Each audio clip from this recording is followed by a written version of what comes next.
Hey everybody, hope you're having a good day. I had about an hour here. I borrowed a friend's M&P Shield. Got to get it back, so wanted to just do a quick review and go over a couple things about the M&P 380 Shield Easy Slide, the 2.0 versus the Springfield Armory Hellcat. So for some of you that are maybe looking at these guns, give you some ideas about them, about the good and the bad, so that you can make an educated choice. So the video is going to be real quick. It's only about 16 degrees outside, so nobody wanted to stay out long and shoot. So the shooting session was real short, but I had my wife shoot both of these, my son shoot both of these, and see which one, just the way they liked as far as shootability. And they both have, well, my wife actually has about probably 30 years of shooting, but not a lot. She doesn't compete or anything, but she is capable of shooting and use it in gun for self-defense. My son has probably been shooting for the same, about 15 years, but again, doesn't shoot a lot. We're all busy, including me. I've been shooting for 51 years, and I just don't get the time to put in there, that I like to. Kind of breaks my heart because I wish I would have had the time to been able to compete a lot more. I just, with the way life's been for me, never got that opportunity. I hit local events. And in fact, I brought it up on my computer the last event I was at, which was 3 years ago. And when I went to that event to shoot, it was an IDPA shoot, and it had been about 3 years before that I shot. But I just wanted to let you know that, I'm somebody that's been shooting for 50 years. I'm a professional firearms instructor, and I have literally taught well over 1,000, maybe over 2,000 people how to shoot, put them through CCW classes, advanced classes, basic classes, beginner classes, pistol, rifle, shotgun, advanced shooting, tactical techniques, and I've competed. So I'm just not somebody here on YouTube starting up a channel that doesn't have a lot of experience. I know a little bit. But I put this up here just to let you know that I am capable of walking the walk. This was the last shoot that I went to. It was about 3 years ago. It had been about 3 years that I had not competed before this. And I just wanted to share that my name is Joe. I've blurred out everybody's last name to keep privacy. But you can see that, I placed first in my category and first overall in the entire shoot. So I'm capable of walking the walk, just a little FYI. Okay, so first the Hellcat.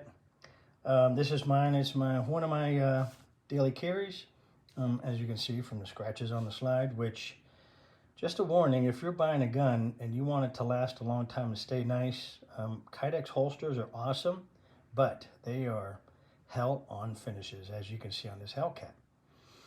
So a couple of things about the Hellcat. So these grips, they fit larger hands well. You can get magazines for this gun at a reasonable price. They have a model that's optics ready. The sights on it are excellent sights. There's a lot of new sights are coming out with, especially what they're calling combat sights. It's a huge mistake. I'm telling you right now, do not listen to people when they tell you that it's good to have a blacked out back sight. I have literally been carrying guns for about 40 years, used guns to protect myself. I worked as a bodyguard, an executive protection specialist for several years. I have actually had my gun out in lethal force encounters. And I'm telling you right now, you need to stay away from these combat sights that are blacked out in the back. They're saying that, oh, you can't use the, your eyes can't look at the rear sights of the 3-dot and the 3-dot or junk, etc., etc.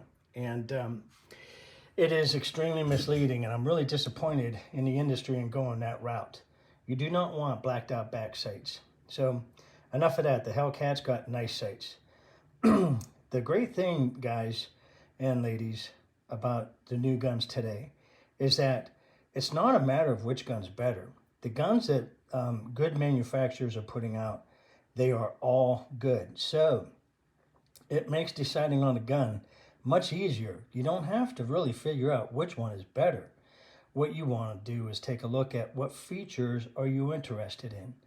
So just real quick, try and take a look here at this Hellcat. So some of the features that are different from the Smith & Wesson 380 Shield Easy Slide is you saw the sights. Those are different.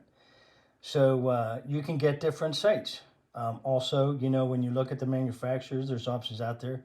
There's also aftermarket that you can get. The sights that come with the Hellcat, I like a lot. The 3-dot that come with that M&P of my friends, they're pretty good, but I still like the tritium sights. I like the high-vis tritium night sight because that gives you, if my phone will focus here real quick, it gives a good picture, sight picture, which this phone is not doing at all. Okay, sorry about that. But you can see it's a high-vis outline for daytime, and then at night, that tritium lights up. That is a nice feature. Those sights are a whole different subject, different video.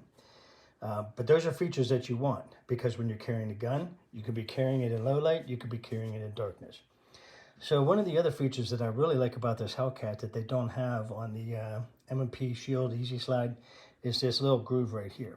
You can use that when you're holding the gun to place. I can only do it one-handed because I'm filming with my phone. But when you place your thumb, it's a good index. You know that your thumb is in the right spot.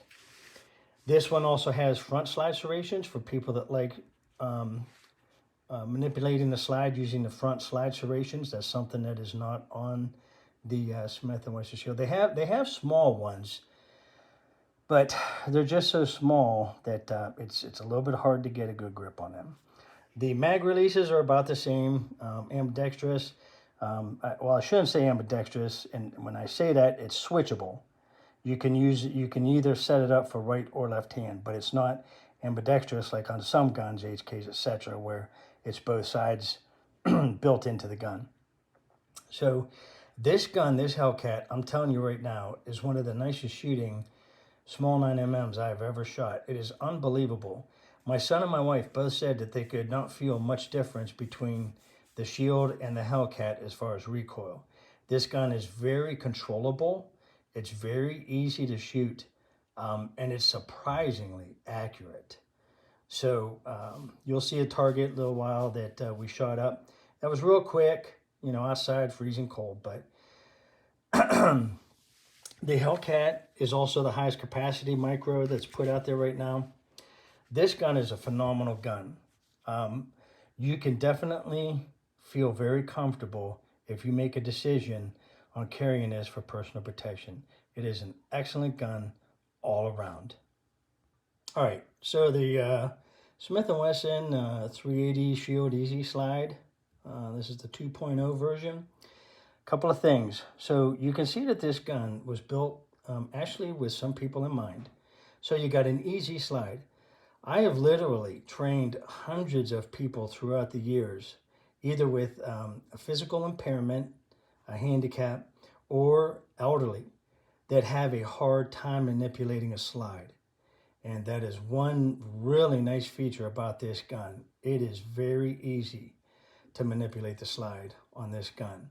So if you're somebody that's elderly, you don't have a lot of strength in your hands, etc., arms, this gun is definitely the one that you want to consider. This is 380, so it is very shootable. I'm going to show a chart in a minute that will show you guys all this crap about what's the best caliber out there. Just don't even get into that debate. Here's the bottom line, people. You get the gun that you're going to use to defend your life that you can shoot fast and accurate. Doesn't matter whether it's a 9mm, 357 SIG, 40, 41, 45, 357, 38, and on and on. It's the gun that you feel comfortable with, that doesn't intimidate you, that you feel good with, that you can shoot fast and accurate. So this 380, you're going to see in that chart where a lot of people poo-poo the 380 saying it's not powerful enough. That chart's going to show in actual shootings, it is fine. It will work for you. Some other features on this one, it has Picatinny rail. Might be a 1911 rail. I never looked to see which one it is. But you could put options on there like lasers or flashlights. That's another great feature on this one. This one has a grip safety, okay? So that gun, you figure that if you're making a gun designed for, you know, people that are a little bit older, a lot of those people were used to shooting 1911s and feel very comfortable with that extra grip safety. So a lot of people will argue it's unnecessary, you know. It doesn't need to be on the gun, but that actually can provide an extra sense of security. One of the things that I always tell people about these kind of guns, striker fire guns, is you always make sure you carry them in a good holster.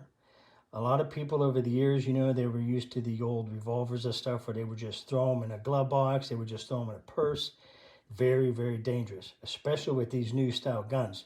If you were to get a pen or a pencil or a lipstick and it drops in between there in a purse or a glove box and it moves around, it can discharge the gun. You know, if you do something where you're highly active, you know, maybe you're carrying a gun when you're out four-wheeling, doing things like that, you know, an external safety is something that may be a good feature, as that provides that extra, you know, safety feature. One of the things that I caution you is that if you're new looking at guns, you got to think about this external safety.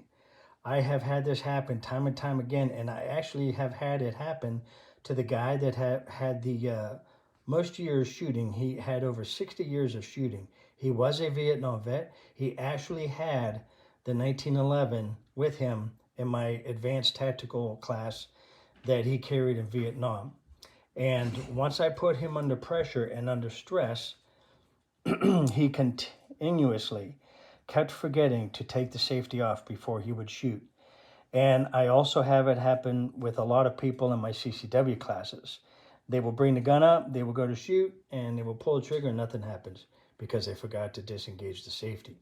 So if you're somebody that's not used to shooting and you know in your heart you are not going to be able to hit the range and put 100, 200 rounds down the range on a regular basis, you want a gun that's going to be simple to use.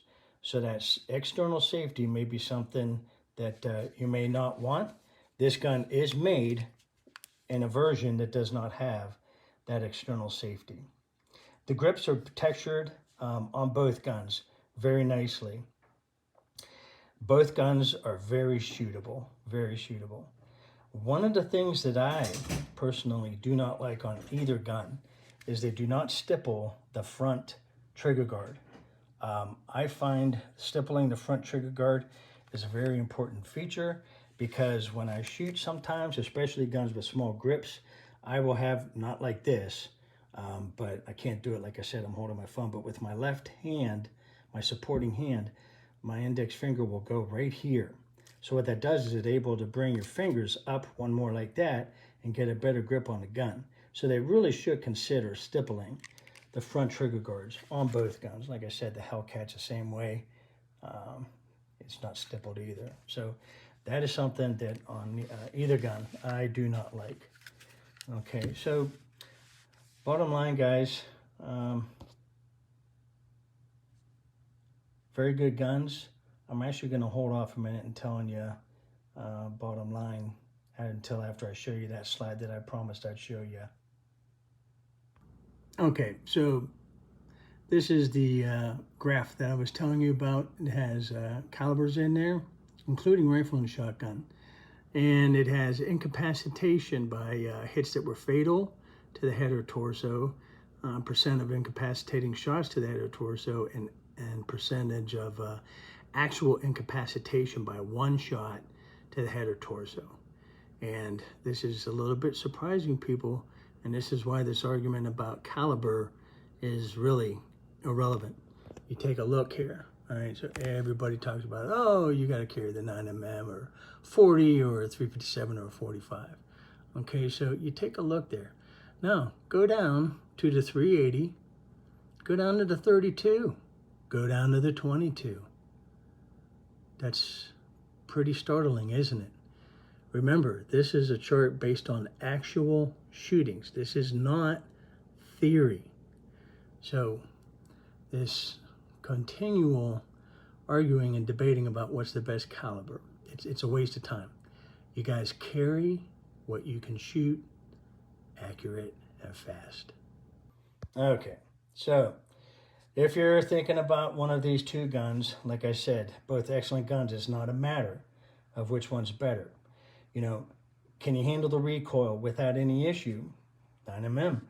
You know, are you a little bit recoil sensitive, or you may have some physical weakness that 9mm, you know, may bother you? 380. Do you like an external safety? You know, are you somebody that rides, you know, four wheels regularly, things like that, where the gun gets jostled around a lot? Or you like that extra safety factor? You know, grip safety, additional safety is offered on the Easy Slide. It is not on the Hellcat. The indexing for both your shooting finger and your supporting thumb on both sides, that is a really nice feature because you don't have to look at the gun to see if they are in the right spot. You can feel it. The sights that come standard, you know, like I said, just from the factory, I do prefer the Hellcat. The grip angle are pretty similar. You know, you want to put these guns into your hands. How do they feel? That is very important. And feeling that gun and bringing it up and looking down those sights, see which one gives you a good pointability. So I hope this helps you guys. A couple of things in there that I wanted to put for you to think about if you're looking at these guns. All right, have a great day and a safe week.